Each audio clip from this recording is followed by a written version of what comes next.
How is everyone tonight? I want to thank you for giving us this opportunity to speak.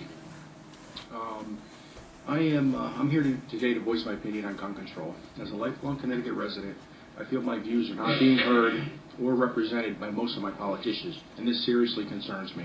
I am a husband, a Sir, father could of two you just beautiful state your girls. name first for the record? Richard Santella.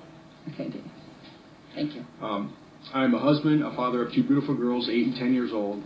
I'm a Connecticut small business owner. I also have nieces and nephews who attend in Newtown schools. So I hope that my testimony weighs heavily in consideration of those facts. I know we have hard decisions to make ahead of us. I want you to remember what happened in Newtown. However, I also want you to think about me and the ability to protect what's most precious to me, my family. To protect them with whatever type of firearm that works best for my personal situation. If you restrict my ability to defend what I hold dearest in this world, I have a serious problem with that. I'm sure you've heard this a million times, but the recommendations offered by these panels are in no way going to stop a person set on committing crimes. For example, just yesterday in New York State, where they just passed stringent new gun laws, a man killed 4 and injured 2 other people. Their laws didn't prevent that crime. To quote Senator Murphy, stricter gun laws do not prevent gun violence. This proposed legislation is limiting my wife and other women from operating a firearm that is well suited for women as well as other individuals. Does that make them safer? Perhaps with what's being proposed by some of these panels, you're actually making them a victim. I hope that's not the case. We have been taught to trust our elected representatives. We have been taught that our elected representatives have our best interest at heart. I can honestly say here today, I don't feel that that is true from all of you. I hope that offends you to some degree and makes you think long and hard about the task that's been put before you. We are holding you accountable for everything from gun control to the debt you are creating for our future generations. We have laws and a constitution for a reason. Please put the value back in that policy making so that our children will have a bright future that all parents want for them. You have an obligation to all citizens in this state, not just select groups or those whose views that are similar to your own. You have a responsibility to be impartial and free from prejudice when making decisions that affect all that live and contribute to this state.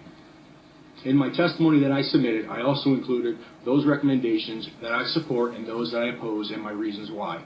I hope we can move forward together as a state in a direction that creates a safe and prosperous future for the next generations. There's a couple things I'd like to add to that. Earlier we were talking about straw purchases. It might be helpful for this panel or a panel to look at how that actually happens. I think that there is people that go and purchase one firearm at a time, but when you have unlawful FFL licenses, my information stays with that gun store. So if you have corrupt dealers, they can call and say they have 50 people. They can say 50 people just bought a gun. Call it in. I'm a law-abiding citizen. It will get approved, and then those will go off onto the street. I don't ever get anything in the mail once I purchase a firearm saying that my either resident state trooper or police department received that I purchased the gun. So I would never know if that were to happen using my name in a fictitious way. So I think that's really important to look at. I think that would be extremely helpful in combating some of the crime that we have in relation to guns. The other thing I wanted to touch a little bit on was the mental health. It's a slippery slope. I don't think we need to do something. I don't know what that is, but we also we're looking for a needle in a haystack, essentially. I think our efforts are better, focused right now in the beginning towards the violence in our inner cities, because we need to develop some sort of dialogue between healthcare professionals. How are we going to find the Adam Lanza? You're not going to find him. He's somebody sleeping, waiting to awake. So to spend money there, we need to do something. But let's do something that's going to take effect right now, and that's getting the guns off the streets of our inner cities. But I thank you for your time. Well, thank you for your time, and I think one of the important things that you stated too is that there are all sides to the issue, and we're all getting hundreds of emails from all those different positions, and we represent all those different positions. So Right. That's why we have to be so thoughtful and sensitive in our decisions, and how we move forward. And just remind individuals that we're not the Committee of Cognizance over mental health. or school safety. So consequently, that's why you're not hearing any of that here, because that would come under education, public health, but it is in the task force work. And then one other thing to consider with ammunition bans, we're a fairly popular hunting state. If someone was coming out of state to hunt and they didn't want to bring ammunition, how would we handle that and them purchasing it within the state if they're not a state resident or don't have whatever criteria are setting forward for the members of the state? Something else to just to consider. Senator Hartley? Thank you, Representative Giggler, and thanks, Richard. I know you've devoted a significant amount of time to this, and your advocacy is important. So I just want to ask you, internet sales.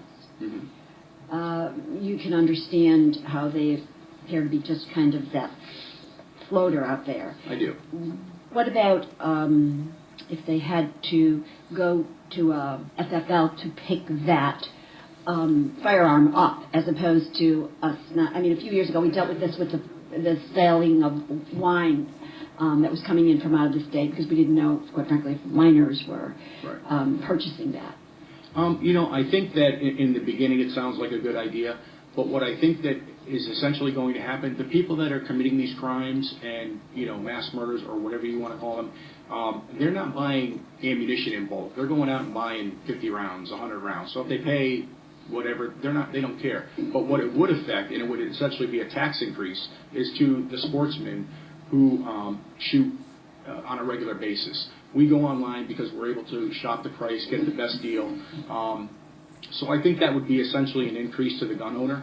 And then the other thing is, if we can't go out of state, it's going to give the ability for our state people selling ammunition to hike the prices, knowing that we can't go out of state to get that. And then you'll probably have people cross state lines, and then you lose tax revenue anyway. I think it's initially something good to think about, but I don't think it will be an effective policy. So, in other words, under the scenario where you purchase it online, but you have to pick it up at a physical location in the state, that also... well, how would we handle the tax part of that? There... Obviously, you got to play this thing all the way out, right. And you would say, so what business would want to absorb that without throwing admin onto it? And then, of course, the other side would argue, well, if I can just get Richard in my store, I maybe don't want that admin fee because he's going to get X, Y, and Z while he's physically in the store.